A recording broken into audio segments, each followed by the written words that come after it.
Daniel says, is it theoretically feasible to raise a Corso in an apartment? I know for sure it is not ideal, right? And I get that question a lot, but I'll tell you it's not something I recommend, but I won't say it's something that can't be done, right? And I'll spend a little bit of time on it to give you a little bit more insight. You know, ideally, you would want them to be in a situation where they have, an ample amount of space, right? And it doesn't have to necessarily be, let's say, in the inside, the house or whatever. You don't have to have this huge house or whatever. But if you have a yard that's pretty decent size that they could get some good exercise in, like that goes a long way, right? There are people who have Corsos who live in apartments but they have like a big field or something like that they can take them out to get some good exercise. Some of the apartments here, like, and it depends on where you live, especially upstate.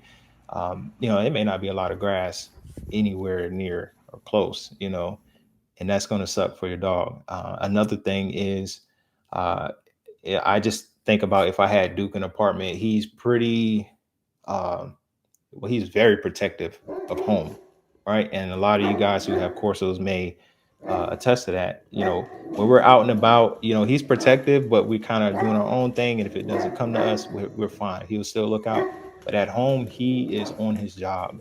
If somebody gets, I got a sidewalk out here, but beside this window over here, somebody gets too close there and he can hear them, he'll jump up from, he's sleeping pretty good right now, right? But he'll pop up and he'll, whatever, he'll patrol the yard, he'll give them to keep it moving bark or whatever, like I like to say.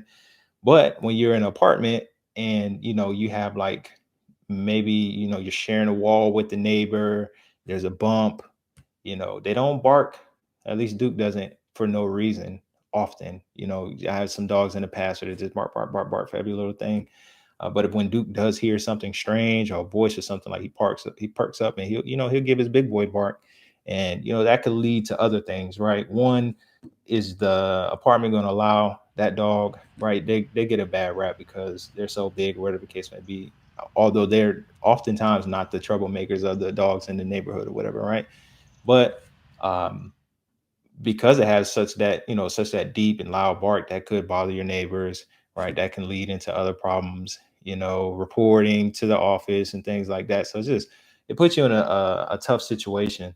Also, right, coming into close quarters with, people, you try to socialize your dog and stuff as much as you can, but just imagine opening your door with your 130-pound dog. As soon as you open the door, it's, somebody on the other side because, I don't know, how the configuration of the apartment is, but you bump into somebody right then and there. And it's just like, you have to really be on top of your game, and your dog may be just, in that protective guardian mode because this is home.